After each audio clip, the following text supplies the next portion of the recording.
¿Qué tal? Muy buenas tardes. La primera semana de la ciencia y la innovación de La Rioja, que organizan el Gobierno de La Rioja y la Universidad de La Rioja, llega a su fin. Ha sido un mes de noviembre muy intenso en el que hemos aprendido, pero también hemos disfrutado de mesas redondas, de conferencias, de experimentos y de talleres con un eje común, y no es otro que poner la ciencia al cuidado de la vida. Hoy celebramos la Noche de los Investigadores, una cita que se organiza anualmente y en la que participan más de 350 ciudades europeas, pero que este año tenemos que realizar de forma online. En esta noche lo que queremos es destacar la labor de divulgación que realizan los científicos riojanos, y para ello pues vamos a contar con algunos de estos protagonistas. Pero en primer lugar lo que quiero es dar la bienvenida a Pilar Vargas, es la directora general de Universidades y de Política Científica, y también a Nathalie Beaucourt, directora general de Internacionalización, Innovación y Reindustrialización del Gobierno de La Rioja. Bienvenidas. Hola, Conchi. Un placer saludarte. Estamos encantadas de poner el broche de oro a esta primera semana de la ciencia y la innovación de La Rioja, con la celebración de la Noche de los Investigadores. Gracias a las tecnologías digitales, desde este lado de la pantalla hemos conseguido llegar a más de 40 países, principalmente España, lógicamente, pero también Estados Unidos, Argentina o México. Nuestro canal de YouTube ha sumado más de 10.000 visualizaciones de los distintos talleres, conferencias y experimentos que hemos realizado durante todo el mes, con una participación muy activa en los debates. Gran parte del éxito de esta semana, además de vuestro, es de todos los colaboradores que han participado con los contenidos de vídeos, jornadas y experimentos. Y sobre todo gracias a los coordinadores Héctor y Angélica de la Universidad de La Rioja.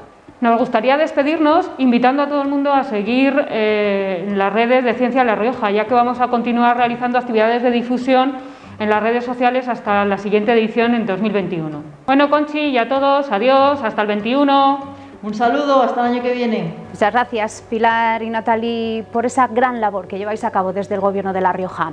Y seguro que muchos de vosotros recordáis que con motivo del Día Mundial de la Ciencia, ya el pasado 10 de noviembre, realizamos un sorteo de un pack con un montón de regalos. ¿Queréis saber quiénes han sido los afortunados? Bueno, pues ahora mismito os lo contamos. Patricia Marín Nova, María José San Martín y Jesús Félix Espinosa. Bueno, pues desde aquí enhorabuena a los ganadores y por supuesto muchísimas gracias a todos los que habéis participado. Y ahora es el momento de dar paso a uno de los coordinadores del programa Ciencia La Rioja. Es además una persona muy activa en redes sociales y que sin lugar a dudas, como teníamos en uno de los bloques temáticos, tiene auténtica pasión por la ciencia. Él es Héctor Busto. Hola, Héctor. Hola, Conchi, ¿qué tal? Pues ya ves, yo creo que la semana está siendo un éxito de público virtual, de participación en las mesas redondas y un éxito también con los talleres y experimentos que estamos teniendo. Ya tenemos 10 talleres puestos en la página web, y esto lo ligamos también mucho con el concurso que acabamos de lanzar de Experimenta en Casa, concurso que está dirigido a institutos, pero también a la ciudadanía en general, para que pueda hacer un pequeño vídeo de 1 o 2 minutos de un experimento y participe en un concurso. Experimentos tan sencillos, por ejemplo, como los que tenemos de lavarse las manos, y algo sencillo, pero que estamos viendo que es vital, ¿no? El lavarse, el tener higiene y todo el mundo de los microorganismos. Pues fijaros, además, en el tema de los microorganismos, la Universidad de La Rioja está desarrollando ahora mismo un proyecto de ciencia ciudadana para buscar nuevos compuestos dentro de esta multitud de microorganismos que puedan llegar a ser antibióticos. De todo esto nos va a contar ahora algo su coordinadora. Actualmente estamos viviendo la pandemia por el COVID-19. Se trata de un virus, pero quién sabe si dentro de un tiempo será una bacteria multiresistente la que nos cambie nuestros hábitos de vida y haga peligrar nuestra salud. Por eso la importancia de este problema, de la resistencia a los antibióticos, debe ser tratada en educación. En el curso 19-20 se inició en la Universidad de La Rioja el proyecto Micromundo. Se trata de un proyecto internacional de enseñanza-aprendizaje en el que intervienen estudiantes de la Universidad de La Rioja, en este caso, y estudiantes de educación secundaria. En este proyecto se intenta buscar microorganismos productores de antimicrobianos y en la tierra, en muestras de tierra, y se intenta que haya una relación entre la educación en la universidad y la educación en la enseñanza secundaria. Es un proyecto de aprendizaje-servicio en el que los estudiantes trabajan en el laboratorio para buscar antibióticos o soluciones a la resistencia a los antibióticos. Es un proyecto que se inició en el 2012 en la Universidad de Yale y se ha ido extendiendo por otros países del mundo. Llegó a Europa en el 2016 y a España en el 2016 y nos ha parecido muy interesante continuarlo desde la Universidad de La Rioja y iniciarlo de alguna manera con los estudiantes de máster en educación secundaria de la Universidad de La Rioja y con los alumnos, en este caso de tercero de la ESO, de los institutos de La Rioja.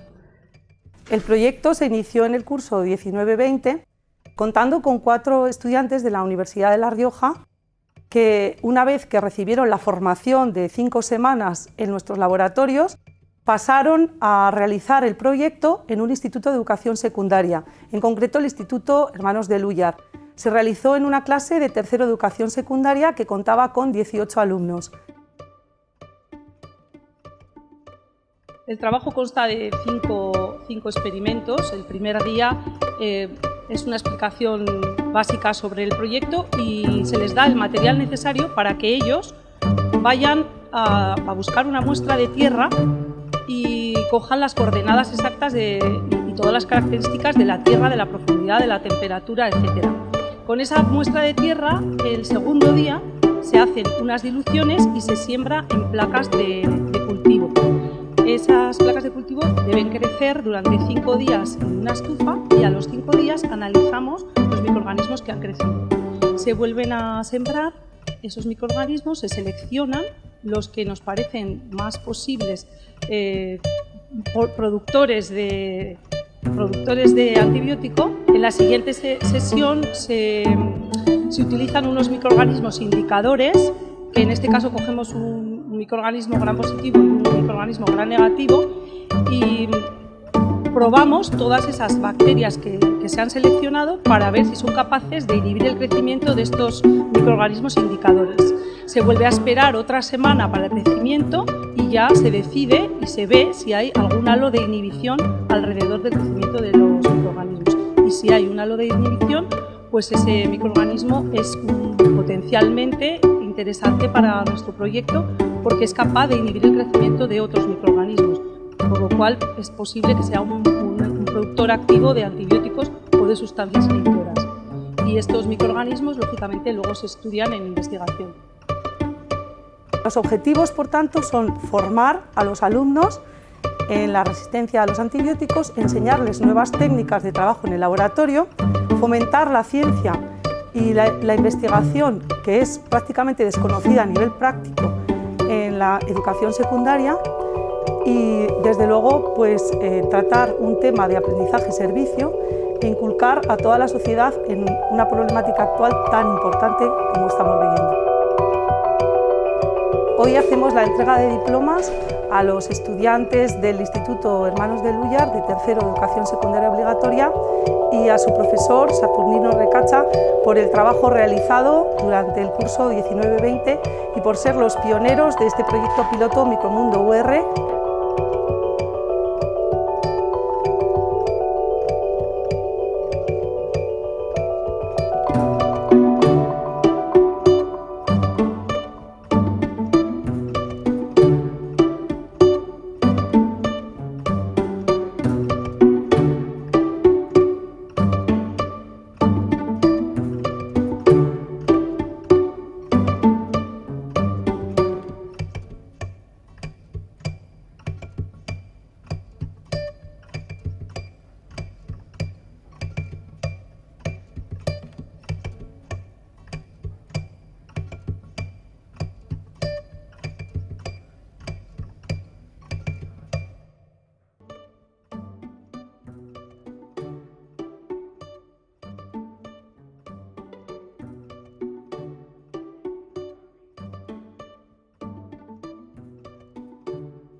Para este grupo de alumnos ha supuesto el participar en este trabajo de antibióticos pues un reto importante. En primer lugar, porque la materia es algo que ellos desconocían. Sí que les sonaban los antibióticos, pero en tercero de la ESO todavía no han estudiado nada de microbiología. Les sonaba un poco la cuestión de resistencia a antibióticos, pero cuando se les planteó la posibilidad de hacerlo, pues les pareció muy bien. Ha supuesto también el trabajar en grupo fuera del instituto a la hora de recoger las muestras y sobre todo luego dentro del laboratorio el trabajar con un equipamiento, con unos medios que no hay en el instituto. Aunque están acostumbrados a hacer prácticas de laboratorio, ellos no han manejado micropipetas ni otro instrumental que aquí lógicamente carecemos de ello. Por otro lado, es un trabajo que se ha ido dando a lo largo prácticamente de todo el primer trimestre. Entonces iba suponiendo un pequeño reto semana a semana el ir participando en ello y lógicamente el tener preparado un poco lo que iban a hacer al día siguiente. Han trabajado también con estufas de cultivo, han visto algunos de ellos por primera vez lo que eran bacterias a través del microscopio.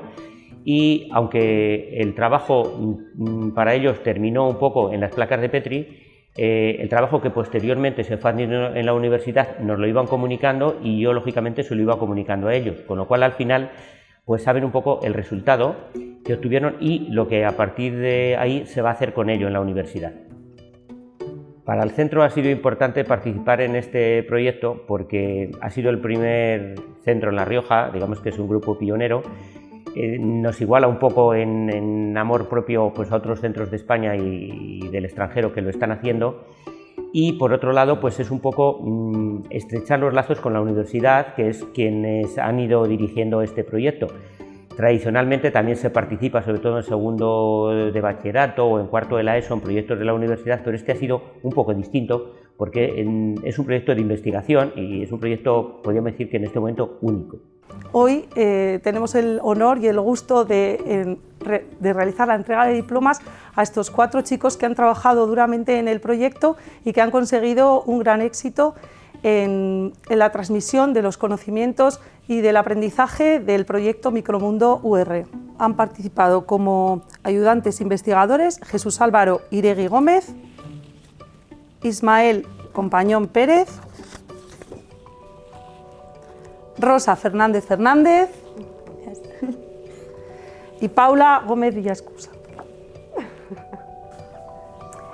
Bueno, pues para nosotras es un orgullo poder recibir este diploma que, digamos, cierra un poco el ciclo de la iniciación en la docencia, que a los 4 estudiantes que hemos participado en este proyecto pues realmente nos interesa mucho. De hecho, mis otros compañeros pues han estado cursando el máster y en mi caso continúo haciendo el doctorado, ellos ya son doctores.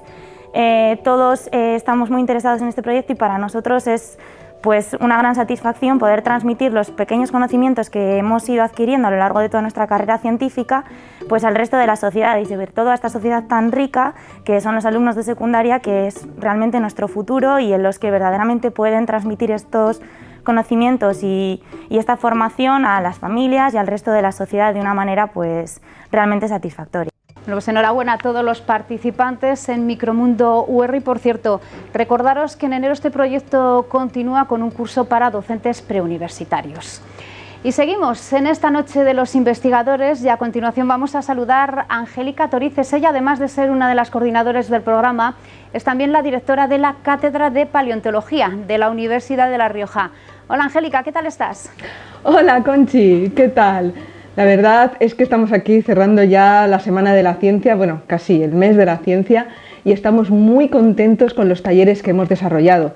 Hemos tenido el taller de UR Maker, que la verdad es que ha sido un éxito, y además tenemos que felicitar a los creadores de este taller de impresión 3D porque han recibido un premio de los ingenieros de telecomunicaciones de La Rioja, así que enhorabuena chicos, es un gusto que reconozcan vuestro gran trabajo durante el COVID-19.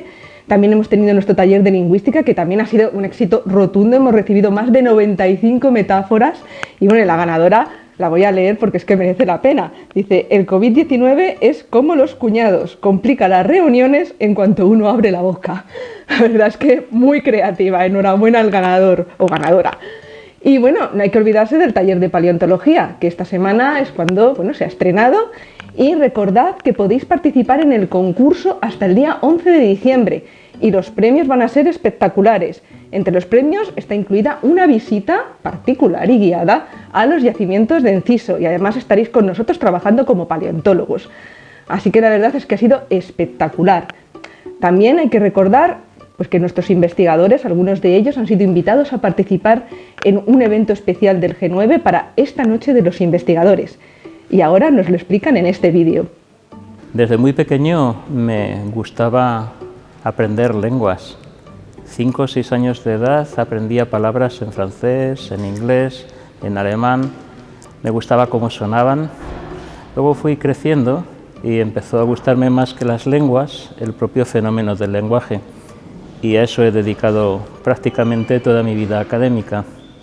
Me fascina en especial la relación entre el lenguaje, el conocimiento y algunas de las aplicaciones, como por ejemplo la ingeniería de conocimiento y la inteligencia artificial. Y dedico todo el tiempo que puedo a esto.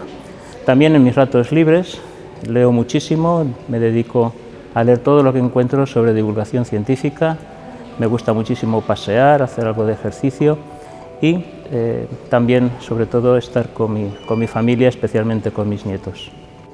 Una noche soñé que quería ser investigador y hoy soy profesor contratado doctor en la Universidad de La Rioja, una figura que no existía cuando entré en esta universidad, así que a saber cómo acabaré.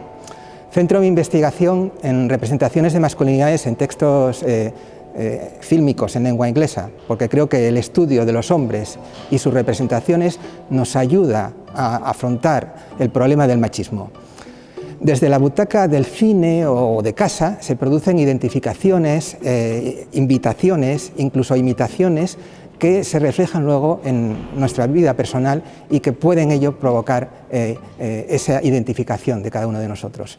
En el preámbulo de mi tesis doctoral comento cómo me impresionó Close Encounters of the Third Kind, que es Encuentros en la tercera fase de Steven Spielberg. Aquella noche dormí con mis padres y de ahí pasé a estudiar, muchos años después, cómo se representa a los hombres que se enfrentan a monstruos en textos fílmicos de ese director. Esos textos fílmicos son Duel, Jaws, Jurassic Park, The Lost World, Jurassic Park y War of the Worlds.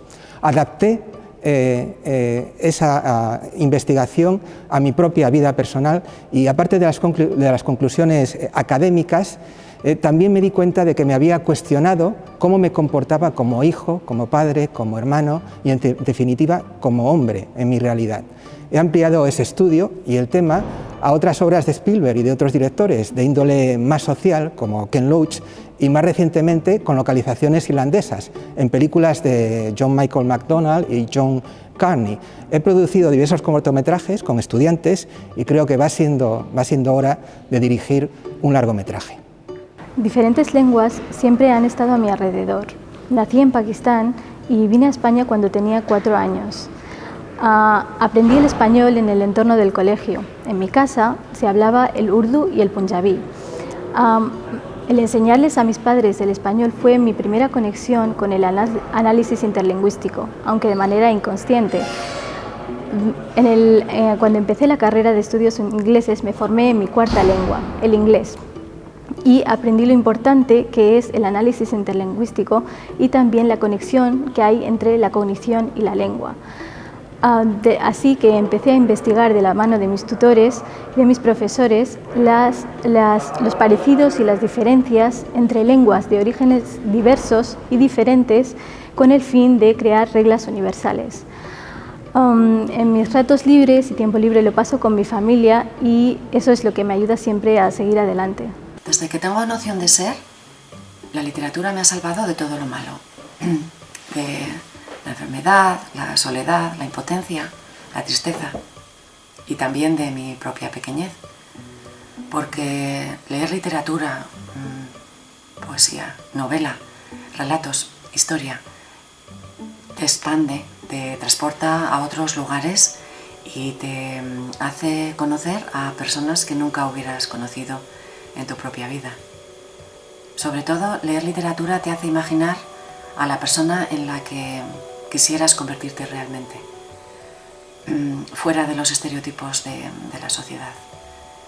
También te hace ser más tolerante con los demás, si no los entiendes a la primera, porque leer y estudiar la literatura es descubrir cómo y quiénes somos y por qué.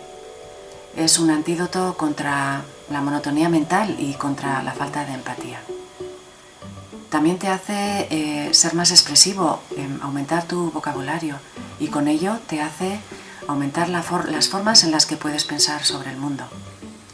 A los gobiernos o a las organizaciones dictatoriales no les interesan las personas muy articuladas, la gente que sea muy articulada, porque así solo podremos pensar dentro de las limitaciones de su vocabulario. La ficción es lo más real que tenemos, te hace apartar la inercia de tu vida y sobre todo te hace cuestionar lo que te parece natural o lo que te parece normal, pero en el fondo es injusto y actuar sobre ese conocimiento. Si tienes un libro que te espera, lo tienes todo. Para mí, observar e interpretar cómo los escritores explican la vida es una tarea fascinante, es un privilegio y un reto. Pues yo una noche soñé que quería ser investigadora y ahora soy filóloga inglesa.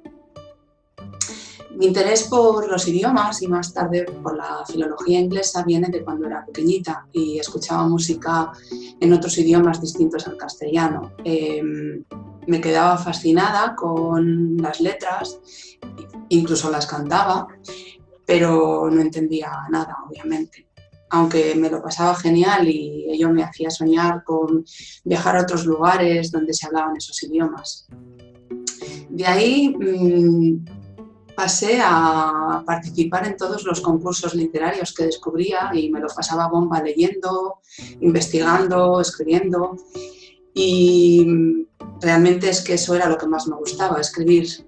Así que ahí me di cuenta de la importancia de la lectura, la creatividad, los idiomas y lo fundamentales que son estos para viajar, comunicarte con otras personas de otros lugares, aprender otras culturas y crecer personal y profesionalmente.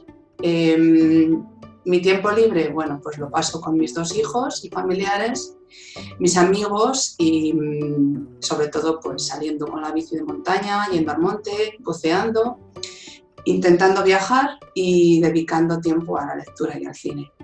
Bueno, pues estamos ya muy cerquita de cerrar esta noche de los investigadores y no podía faltar una persona que se encarga de difundir la labor científica por todo el mundo y más concretamente la matemática. Él es nuestro amigo Eduardo Sanz de Cabezón. Hola Eduardo, ¿por dónde te pillo? Conchi, me pillas fuera, me pillas de viaje. Oye, muy agradecido por la primera semana de la ciencia y la innovación y espero que haya muchas más. Y en esas os espero a todos. ¡Feliz semana de la ciencia y la innovación! Muchas gracias Eduardo y nos vemos en la próxima edición de esta Semana de la Ciencia y la Innovación de La Rioja. Bueno, pues queremos despedir esta noche de los investigadores con el estreno de un vídeo documental sobre la sanidad vegetal, ya que este es precisamente su año.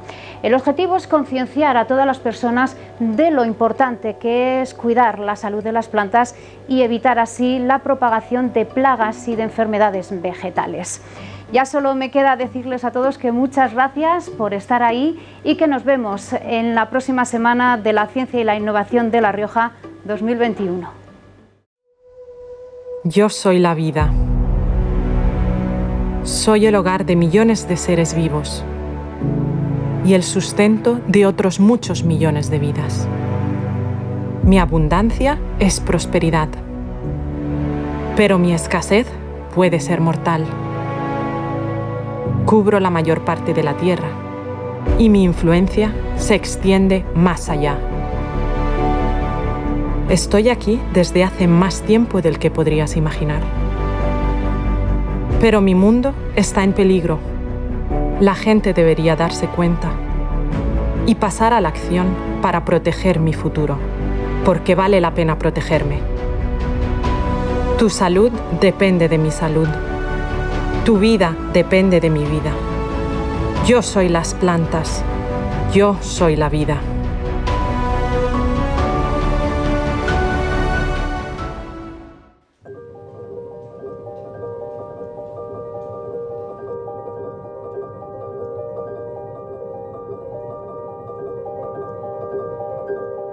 Este año 2020 se celebra el año Mundial de la Sanidad Vegetal y es perfectamente comprensible como consecuencia de la tremenda importancia que las plantas tienen en la inmensa mayoría de los ecosistemas y para los muchos organismos, muchos seres vivos que habitamos el planeta, en particular para el propio ser humano. Está calculado de forma aproximada que en torno al 80% de los alimentos que consumimos son obtenidos a partir de las plantas, fundamentalmente a través de la actividad agrícola, agraria también. Por otra parte, son fuente de oxígeno y la inmensa mayoría, casi el 98% del oxígeno que respiramos, pues también es producido por las plantas a través del proceso de la fotosíntesis. Las plantas producen un montón de beneficios más, desde biocombustibles, en fin, un montón de el propio placer estético de su presencia, pero digamos que precisamente esa gran importancia que tienen, pues se ve digamos que hace que los seres humanos tengamos que preocupar por ellas, en tanto en cuanto pues también sufren la acción de organismos o de muchos agentes que los perjudican. Hay muchos estudios diversos que pues, dan cifras aproximadas de cuál puede ser el porcentaje de reducción de la cosecha potencial causada por estos organismos. Bueno, y la cifra que más o menos se maneja es de en torno al 40%. Es decir, el 40% de las cosechas se pierden como consecuencia de la acción de estos organismos vivos, de plagas, enfermedades, malas hierbas. Ello a pesar de las prácticas que digamos que los seres humanos establecemos para luchar contra ellas. Las pérdidas que estos agentes vivos producen a nuestros cultivos, estimadas en esta cifra, ese porcentaje intermedio que acabamos de comentar, hay que decir que son variables en las distintas zonas geográficas del mundo. Así, esto pueden llegar a ser muchísimo más elevadas, incluso el 70 o 80% en países en vías de desarrollo. Además, también es interesante considerar que esos perjuicios son causados en campo, pero también en productos almacenados. De hecho, uno de los grandes problemas de la alimentación en países en vías de desarrollo es que por encima de lo mucho que cuesta conseguir cosechas, después una parte de estas son deterioradas por las plagas, fundamentalmente plagas, también patógenos en los almacenes. Nos estamos encontrando con un reto más, y es el reto derivado de la situación actual en la que vivimos de cambio climático, ya completamente admitido por la sociedad, demostrado científicamente que los patrones climáticos actuales presentan valores intermedios diferentes a los correspondientes a periodos anteriores. Lo que sí está claro es que la interacción entre los organismos perjudiciales y las plantas está cambiando como consecuencia del cambio climático, y si no somos capaces de predecir lo que va a suceder en función de los diferentes escenarios de cambio climático existentes y adelantarnos a los problemas que van a venir, pues los problemas, las pérdidas a las que hemos hecho mención se podrían ver claramente aumentadas. Y un poco, por tanto, ahí está también la investigación y el conocimiento, ser capaces de prever cómo van a tener lugar esas modificaciones, observar en función de esas modificaciones qué nuevos problemas van a aparecer y a los que tendremos que hacer frente, e ir anticipando soluciones. Los efectos del cambio climático sobre las plantas son muy diversos. Por una parte están los puros efectos fisiológicos. El aumento de temperaturas, la disminución de las precipitaciones hace que muchas plantas no se puedan adaptar a estas nuevas características ambientales. Además, también hay que tener en cuenta la pérdida de biodiversidad y los cambios en la distribución geográfica de las distintas especies. Esto puede afectar a la flora silvestre. Por ejemplo, si uno va a la zona de Hoyos de Iregua, comprobará que en las últimas décadas el pino silvestre se ha introducido en la zona de distribución del pino negro, mucho más alpino. Esto, si no se le pone remedio, acabará con la extinción del pino negro en la Sierra de Cebollera y el consiguiente aumento del pino silvestre. Además de la flora silvestre, también el calentamiento global afecta a las especies cultivadas. Si analizamos simplemente el efecto sobre la vid, que como es sabido constituye el 20% del PIB en nuestra región, podemos comprobar que la vid se está extendiendo hacia más altas altitudes y también hacia más altas latitudes. Esto en poco tiempo puede tener como consecuencia que comarcas y países tradicionales en la producción de vino tengan menos importancia en relación con otros países que tradicionalmente no eran productores, con los consiguientes problemas comerciales y de todo tipo. Otra de las influencias que tiene el calentamiento global es la proliferación de malas hierbas, así como enfermedades y plagas típicas de otras zonas del mundo, como los países tropicales. Las malas hierbas son una de las preocupaciones fundamentales de los agricultores, porque hay que hacer mucha inversión para erradicarlas, e incluso en algunos casos pueden invadir los ecosistemas silvestres con los problemas que pueden conllevar a la flora autóctona. En relación con otro de los procesos relacionados con el cambio climático, que es el aumento de radiación ultravioleta global, nuestras investigaciones apuntan a que hay algunas enfermedades fúngicas, como por ejemplo el oidio, que afecta a muchísimos cultivos, que resulta sensible, tanto en el micelio como en las esporas, a la manipulación que podamos hacer artificial de la radiación ultravioleta. También en nuestras investigaciones hemos comprobado que la radiación ultravioleta puede inducir algunos compuestos antioxidantes en los cultivos, con lo cual una manipulación adecuada de este tipo de radiación podría conllevar un doble objetivo: utilizar técnicas más limpias, menos agresivas para el medio ambiente en el control de plagas y enfermedades, así como producir nutracéuticos para una dieta más saludable. Sin duda alguna, en el contexto que estamos comentando, la sanidad vegetal es un auténtico reto para la humanidad. Un reto y una disciplina, llamémoslo así, una macrodisciplina necesaria en un mundo con una población claramente creciente, en un mundo en el que cada vez disponemos de menos recursos para producir alimentos, cada vez disponemos de menos suelo cultivable, fundamentalmente por problemas de erosión, salinización, etc. Si tenemos menos recursos, no nos queda más remedio que incrementar la producción, entre otras cosas, por ejemplo, evitando esos perjuicios tan grandísimos a los que hemos hecho referencia. De ahí la importancia que la FAO y que distintos organismos internacionales conceden a la sanidad de las plantas, a la sanidad vegetal. Hasta ahora estaba justificado la acción contra los organismos que perjudican a los cultivos, independientemente de que pudieran aparecer otros efectos secundarios negativos o no. Por ejemplo, un uso masivo e indiscriminado de productos fitosanitarios ha traído consigo efectos secundarios no deseables, como destrucción de fauna auxiliar, entre ellos polinizadores, enemigos naturales, disminución de la biodiversidad, etcétera, etcétera. Y por otra otra parte la sociedad también es cada vez más sensible a este tipo de comportamientos, con lo cual el reto es especialmente importante en tanto en cuanto tenemos que reducir los daños que nos causan estos organismos, pero no de cualquier manera, hacerlo de un modo compatible con el respeto ambiental y atendiendo a las demandas sociales. La cuestión está en que tenemos por delante, por tanto, un reto difícil, un reto complejo, pero un reto muy importante, frente al cual no debemos esconder la cabeza debajo de la arena, no debemos recurrir a la solución sencilla de utilizar compuestos químicos u otros métodos de control que han funcionado bien, pero que han traído consecuencias negativas. No queda más remedio que afrontar la complejidad del problema desde distintos desde enfoques que nos permitan pues, llevar a cabo una sanidad que contribuya a la agricultura sostenible. Para eso, si vamos a tratar un problema complejo, es evidente que necesitamos mucho conocimiento. Para mí es la clave de la cuestión. La clave para poder resolver los problemas en el contexto que hemos comentado es disponer de muchos conocimientos. Ya no basta saber que tenemos un organismo en nuestro campo que nos está perjudicando y tenemos un producto químico que podemos utilizar para controlarlo. No, hay que saber de qué organismo se trata, cuál es su morfología, cuál es su biología, cómo se relaciona con el entorno. Disponemos de muchos conocimientos, pero nos faltan muchos más por descubrir. A este sentido, pues muchos grandes grupos de investigación en el mundo, a lo largo de todo el mundo, se están dedicando precisamente a disponer de estos conocimientos que nos permitan conocer a los agentes perjudiciales y al cómo manejar a esos agentes perjudiciales. Modestamente, en la Universidad de La Rioja, pues nuestro grupo de investigación aporta su pequeñísimo grano de arena, pues por ejemplo, en aspectos que vemos tan interesantes como el control biológico por conservación, el fomento del control biológico por conservación. Se basa fundamentalmente en analizar la influencia que el paisaje agrícola, digamos, el paisaje en el que están inmersos los agroecosistemas, la influencia que tienen en el manejo de estos organismos perjudiciales.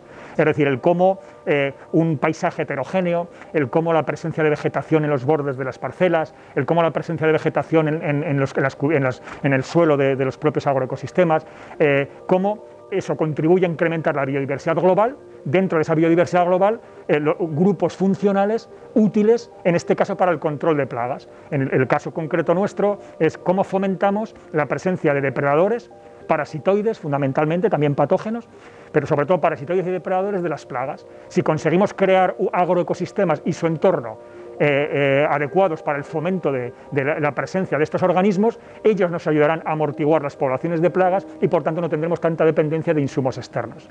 A la vez seguimos trabajando con una línea que tenemos de hace mucho tiempo, que es la modelización de artrópodos en general, fundamentalmente insectos en nuestro caso, en función de la temperatura. Este aspecto creemos que es muy interesante y más ahora con el calentamiento climático, en tanto en cuanto porque se trata de organismos de sangre fría, cuya velocidad de desarrollo depende de la temperatura exterior, es decir, no tiene un sistema de regulación interna de la temperatura y por tanto la temperatura del interior del cuerpo coincide más o menos con la temperatura exterior. Cuando fuera hace mucho calor, en su interior también hace calor y las reacciones bioquímicas son rápidas y evoluciona más rápidamente. Cuando por el contrario fuera hace frío, en el interior de su cuerpo hace frío, las reacciones bioquímicas son lentas y desarrollan muy despacio. En definitiva, la velocidad de desarrollo de estos organismos es proporcional, depende en suma medida de la temperatura. Afortunadamente, utilizando medios informáticos y matemáticos, se pueden obtener modelos que nos ajusten con mucha fineza cómo va teniendo lugar la evolución del desarrollo de estos organismos, midiendo un parámetro tan sencillo de medir como es la temperatura. Esto, junto con otros modelos, nos permite conocer en grandes superficies y con mucha precisión y de forma sencilla el estado de desarrollo en el que se encuentran los organismos. Y así, pues digamos que es poder elegir más adecuadamente el método de control que podamos utilizar contra ellos. Hace muchísimos años nosotros empezamos, entre otras cosas, pues, investigando el efecto de productos químicos, pero productos químicos, digamos, más modernos, no tradicionales, que eran muy persistentes, muy poco selectivos, digamos, peligrosos para el entorno y para un montón de organismos vivos. Eran productos de nueva generación que, digamos que en base a estudios más profundos, pues tenían acciones más selectivas, digamos que actuaban contra la diana y respetaban a todo lo demás. Y dentro de esto, pues digamos que también, incluso siguiendo con el control biológico, hemos trabajado también el que hemos descrito antes, el control biológico por conservación, es conservar lo que ya la naturaleza tiene para que nos ayude en el control de plagas en este caso, pero existe también la estrategia inundativa, es decir, podemos voluntariamente crear enemigos naturales en biofábricas y liberarlos en grandes cantidades para que de este modo pues controlen a las poblaciones de plagas que hay en el campo. O sea, podemos criar un depredador o un parásito de una plaga, criarla en grandes cantidades, liberarla en grandes cantidades, igual que liberaríamos una molécula química, pero en este caso es un organismo vivo que no tiene efectos secundarios, y el organismo vivo pues, reduciría los niveles poblacionales del organismo perjudicial. Y por último, la última línea de investigación que nos gustaría destacar, y en esta hemos trabajado últimamente, es, como no podía ser de otra manera, la importancia que el cambio climático, pues decíamos antes, tiene sobre los organismos vivos.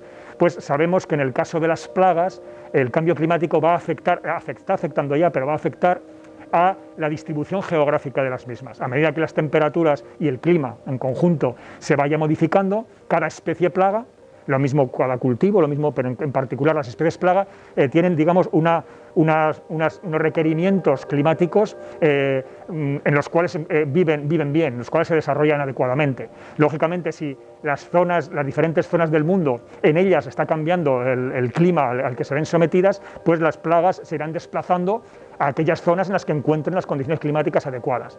En este sentido, pues nosotros hemos hecho trabajos, por ejemplo, con alguna plaga de la vid, en la que bueno, se demuestra en función de diferentes hipótesis, de diferentes escenarios de cambio climático, demuestra cuál va a ser la evolución de la presencia de estas plagas a lo largo del mundo.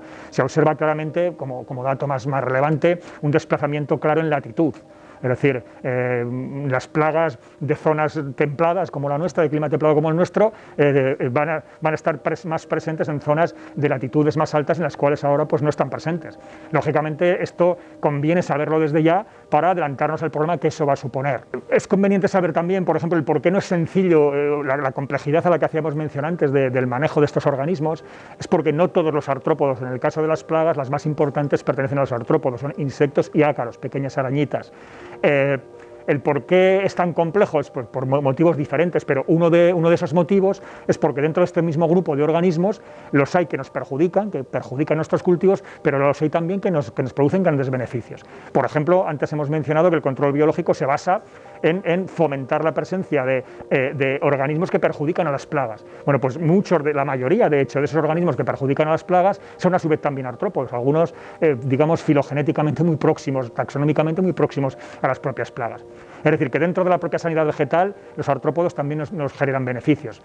Por supuesto, que decir de los polinizadores, de los cuales depende la vida de la especie humana, en buena medida. Si desaparecieran los polinizadores, todos los cultivos que se producen por sus frutos, evidentemente, pues no, y que tienen polinización por entomófila, pues lógicamente su producción descendería, incluso podría desaparecer. Qué duda cabe que la sanidad vegetal, la sanidad de las plantas, como no puede ser de otra manera, pues conecta con la idea actual que afortunadamente está progresando y se está calando en la sociedad de One Health, y que hace referencia, pues como sabemos, a procurar por una salud de todos los animales y que eso no suponga, digamos, un perjuicio para digamos, que la naturaleza en general, para el entorno en general y para las plantas en particular. Las plantas son los productores primarios en todos los ecosistemas del mundo.